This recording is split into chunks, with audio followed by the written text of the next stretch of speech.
All right, welcome to Friday at the Firm, and yes, it is Friday. We actually had that as a question. Somebody said, "Y'all really record that on Friday?" Yes, we actually record this on Friday afternoon. And we always stress this, that we only record it when we have nothing going on a Friday afternoon, and we only sample, and then, we drink lots of water before we, all that good stuff. Anyway, just don't text us about that, okay? I promise we're responsible. I don't feel like we get sloshed on here. I think it's no, nothing like that.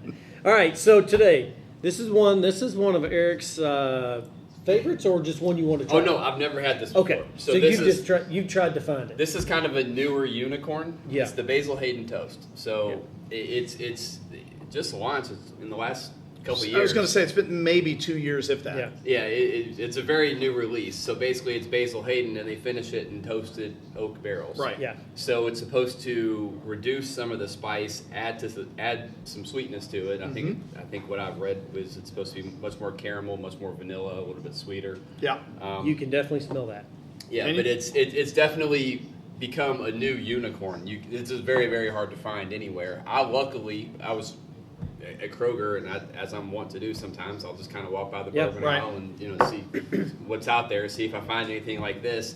It just so happened on a shelf that was about yay high, I saw the label for Basil Hayden Toast, and I just happened to get on my tippy toes and look and said, oh, there was one way in the back. Yeah. So I literally had to get on my tippy toes and reach to the very, very back of the aisle, or on the very back of the shelf, and I found this one. This was the last bottle that they had. Yeah. So I've never seen it in the wild, and I've never actually had it. I've been wanting to taste it. I've heard wonderful things, and I figured I would open it up here. And what's interesting is this has become the new unicorn, as you call it, pretty fast. I have had this before, but I do not remember it. And it was when we were out in Phoenix together, the three of us. It was pretty much the only bourbon that they had, and I thought, well, I'll give that a shot. I just don't remember it, but I remember right after that trip, I came back and I was in a local place over here in Linden, and he had case after case after case of this stuff. And I was like, oh, okay, I see how that goes. And then all of a sudden it was gone. And now you can't find it anywhere. It's like, wow, if I'd have known, I'd have bought some of it. Well, the price was good too. It was $42, I think, right off the shelf. But I'm sure secondary is going to be a lot more if you find it on the secondary market, if it's as good as what everybody says. Yep. All right, so let's try it. All right, while they're trying it, I'm going to tell you a funny story. It's not a funny story. It's actually a true story about Basil Hayden. So Basil Hayden, if you're from Kentucky, there's just south of Louisville, there's a place called Raywick, Kentucky. And there is a very famous book about a group of family members, I guess, more so, in the early 1900s to through Prohibition, through 1960s. And they're actually called the Cornbread Mafia. It's a very good book. It's really interesting about a small town that now probably has 1,500 people in it. I could be way off, but I don't think it's much more than that. But they had the story is they had a facility there where entertainers would come in. And some very prominent entertainers you've all heard of, back in the 50s and 60s. So you read the names and you're like, oh my gosh, they went to Raywick, Kentucky? That's crazy. But along the way, they got into bootlegging was huge, moonshine was huge, and marijuana. And the funny thing is, to this day, and I read an article about the Cornbread Mafia because there's some connection with a couple clients we have, and one specifically that actually lives on the farm where all this happened. But they had a potency. They rate marijuana based on this potency of THC. And to this day, the FBI tests when they bust a farm or whatever, they test the potency of THC, and that they had 12 acres or something of marijuana that they busted down there. To this day, it is the highest potency of any marijuana they've ever busted anywhere in the world. No kidding. And they actually have the seeds and all that with the FBI, or the FBI still has that. So they're probably out. So what does that have to do with Basil Hayden? Yes, that's where I was getting to. It's a squirrel moment, but that's it. So in the book, they talk about how all this Cornbread Mafia originally started. It was all through bootlegging, and Basil Hayden was a distiller, and prior to Prohibition, then during Prohibition, he became an alcoholic. He became a gambler, and essentially he sold his mash bill during Prohibition and his stills to I forgot exactly who it was. It was somewhere in Bardstown. Anyway, and then after Prohibition, he had no money, was flat broke. Right. They brought his mash bill back, and that's where Basil Hayden started. So they kept his name. Okay, so the Jim Beam Company down in Claremont, which is Bardstown area, owns this, so I would assume that's who they sold Yeah, to. but this was way back, like in the 40s and 50s. Yeah, right. That's what I'm talking about. But anyway, this is not the first time that we have done a bourbon that is named after somebody with a very dubious past. Remember, we did the larceny, and that was about John Fitzgerald, who was a very crooked treasury agent. And I've got another one, and I will bring it. It's sitting at my house, but very cool story about him. It's a true story, but he has his own bourbon. Of course, he's dead, but there's a story behind him, and I'll bring that in and tell that story. It's a great book. My sister actually told me about it, and she learned about it from the Women's Bourbon Society. So if you're a female and you want to get into learning about bourbon, reach out. You can reach out to me, and I'll get you connected to my sister because she's a member of the Women's Bourbon Society. But they have some really super cool events. And they more just educate you about bourbon. My sister actually used to be part of that. Yeah, that was a great plug that you just threw in there. Hey, no, it's great. Nice transition. Yeah, no, she loves it. So anyway, loves being a member. All right, so what do we think? I've had a couple of toasted things before, and to me, where it kind of makes it milder, and it's definitely very mild. It takes a little bit away from it. It's only 80 proof. Right. The flavor is good. Well, you don't like anything until it gets to 100, really. Yeah. We did the. You missed it because you were on the phone. 1910 is not 100. It's what, 90 the 1910 is 93 proof. Blanton's, which is just outstanding in my opinion, that's 93. But yeah, I would like this more if there was more of the flavor. Right. It's lighter. For sure. It's very gentle. I would say this would be great. Remember, we did the I.W. Harper Cabernet cask. Yes. Which is also a Jim Beam product. Very good. Very good, very pleasant, but also a great one that Miss Producer over there tried and she really liked. I'd be willing to bet she'd probably like this too, because it's very mild. Now that head shake wasn't a ringing endorsement that she really liked it. It was more like, okay, whatever, Chris. We have got to get her actually on camera so that everybody knows what the shimmy shake looks like. I know, I'm an expert now. No, but I do like it quite a bit. This is good. It's not harsh for sure.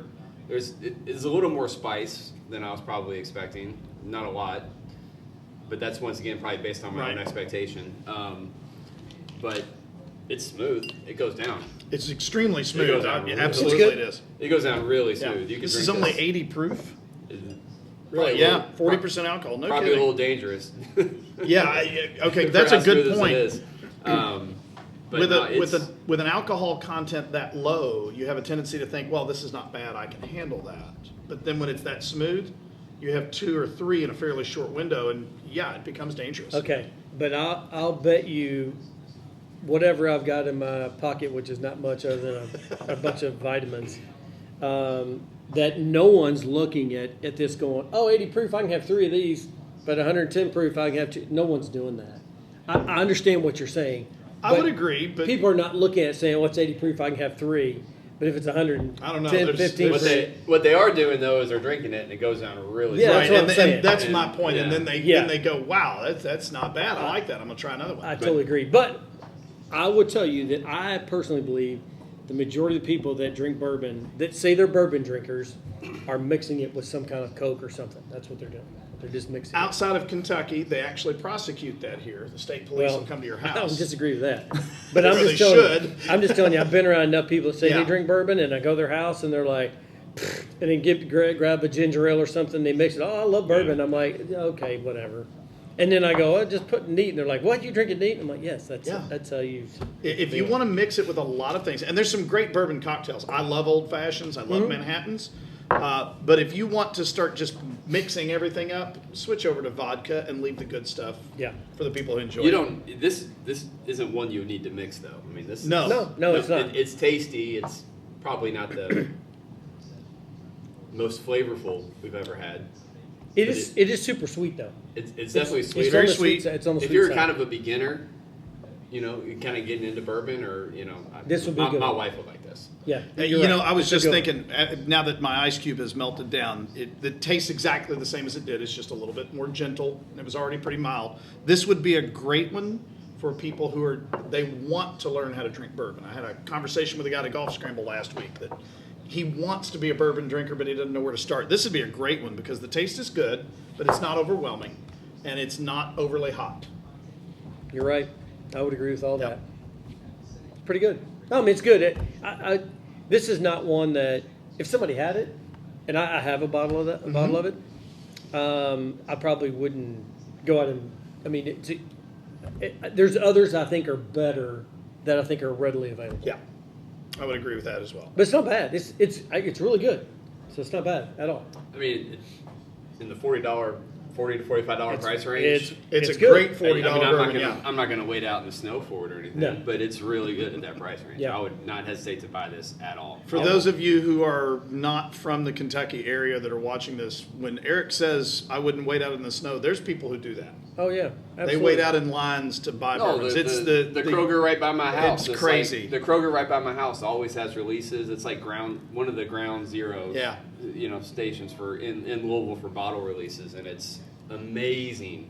I drive by there at 8 in the morning, and the line that I see going completely to the other side of the shopping center. Even when I'm thinking about, hey, maybe I'll go. I hear they have a good bottle release. I'll go get in line, and I'll drive by. Like, nope. Yeah. I'm not waiting in a line like that. Yeah, Not going to do it. I know Miss Producer will put this either up there now or in post production. I say post production like it's a big production show here. But anyway, that's really what it is, right? We're professionals, right? Yeah. But the interesting thing is this bottle, and one reason why I picked it up, I don't know, a year or so ago when I got it, is because the bottle's kind of cool. If you look at it, it's like got a metal copper band around it. Yeah. Well, they redid the bottle, yeah. Yeah, and it's Yeah, got it used to have a big label that stuck up and it got torn all the time. Yeah. This is much better. and it's really cool. Yeah, it's it is. actually very cool. It's a cool looking bottle, which is one of the reasons why I picked it up. But actually, I picked it up right after we were in Phoenix and we had it. Mm-hmm. So apparently, I must have said it was pretty good because that's when I bought it. Was right after we were there. So I will say I do like this better than the regular basil.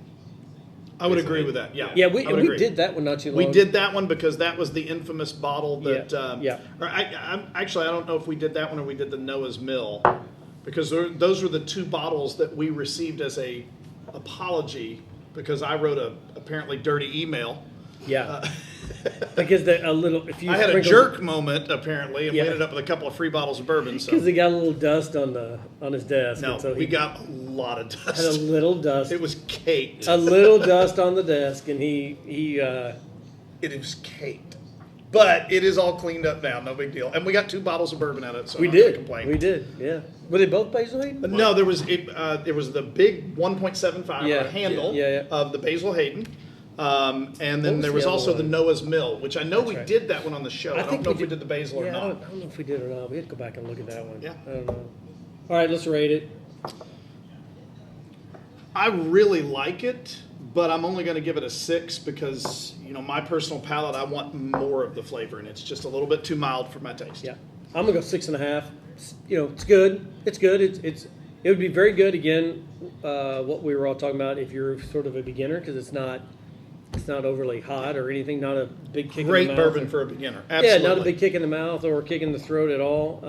It's good. Flavoring's okay. It's a little on the sweeter side, which is again a good for a beginner. Yep. It's not like super spicy, which is good. So yeah, it's basic. I mean, I have a bottle of it.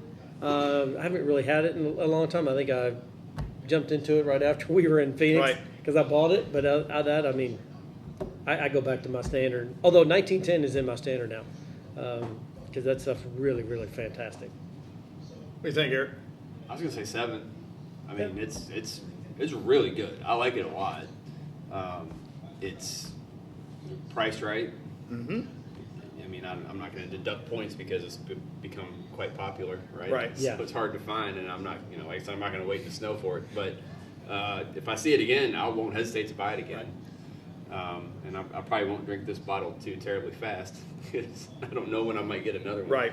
But no, I like it. It's a very solid 7 for me. Yeah, good. It actually brings up a somewhat unrelated subject. When we used to do burgers on this show, the real rating was, would you drive in from where Yep. we live in other counties? Would you drive into Louisville for this or not? Should we have am I willing to wait in the snow for this bourbon? No, because Too much? I won't do that for any of it. Yeah, I don't know that I'd do that either. All right, so would it get more realistically, is this something that when this bottle is gone, I'm going to be searching for a bottle to keep on my bar? Or is this something that when I get an opportunity to have it, it's great, but I'm not going to go searching for it? If I see this on the shelf, You would buy this again I'd in a buy it heartbeat? again. Without Okay. question, yeah. I mean, I would. And I don't have you have a bigger selection at home than I do. I usually try to keep about 5 or 6 bottles at home. I would not hesitate to have this in my 5 or 6 fair enough. regularly. Because That's once again, too, 25% of what you own is that. That's well, once pretty again, impressive. once again, too, because I always have to think whenever I buy something, okay, is it going to be something my wife is going to want? Because I can't, because like last night we sat around and, had a drink on a Thursday night. Right. Usually she's more of a wine drinker, but every now and then she'll have a bourbon with me, and she would love this. This is the kind of thing that she would really like.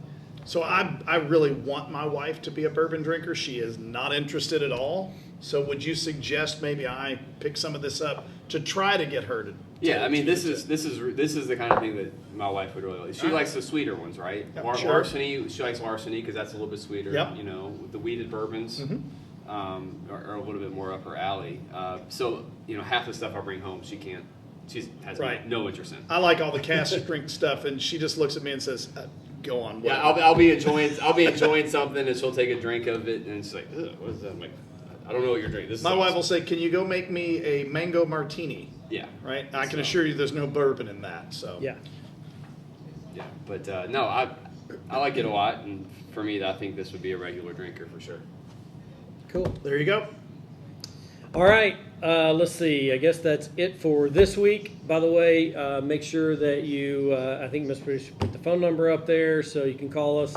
And by the way, you can post some comments. Just keep it nice, and don't try to sell anything else on our Please. thread. We've had to go back and start to delete stuff off there because people are trying to sell other services on there. Just make a comment about the bourbon. That'd be great. You can leave the comments about us off there too. I'd appreciate that. And by the way, if you want to read the book, The Cornbread Mafia, it's an excellent book, especially if you're from Kentucky. You'll get a lot of references, especially like GE, the GE plant, because these guys would go up and steal appliances and go back. And it's a pretty interesting story. Really? Oh, they said that. That's okay. I got to go read. No, it they now. said the FBI went down to raid Raywick and the surrounding area, and they said people were down there in these dilapidated homes, or not homes that are not kept up, and they would go out there and they have brand new GE appliances. brand new appliances all over the place. So it was pretty funny. But anyway, check it out, Cornbread Mafia. That's kind of cool. And also make sure that you check out our other podcasts we've done. We just finished up the Old Forester Whiskey Row series, so make sure you check those out. We just did the Statesman. Yeah, and we're probably up to 50 or 60 now. And Chris is in the process of putting together a spreadsheet with, well, maybe a list or whatever we're going to call it. I'm putting it together with a spreadsheet, but we'll make it a little bit prettier for people to actually I look will at. say too, I think we're getting really dangerously close to having to combine, this podcast with the other one that's more finance related based on what's happening in the market. Yeah, going to have to. That's true. We're really getting to the point where every time we talk about the market, we're going to have to. We're going to have to record a Fridays at the Firm. Yeah. Yeah, and that's a possibility. All right, so anyway, that's it for another week. Make sure you tune in each and every week to this podcast, which is Friday at the Firm, although we still have the header on there, Burgers and Bourbon, which we'll keep that for the time being. Make sure you check out our other podcast. It's called The Money Puzzle. It comes out every Wednesday, I believe we publish that. You can go back and check out other series that we've had or other episodes we've had. We also have a TV show that comes out every Saturday morning. Right now, it airs on our ABC affiliate, WHS, at 10:30 on Saturday mornings. That may be changing. Hopefully it will. Knock on wood. So anyway, that's it for another week. I'll let Eric sign us off, and you guys have a good weekend. Thanks for watching. Thanks for listening on whatever platform you might be enjoying our content. If you'd like to share with anybody that you feel might be interested in anything we have to say, might not be too many of you, but hey, you never know, right? But thanks for watching. Thanks for listening. Until next week.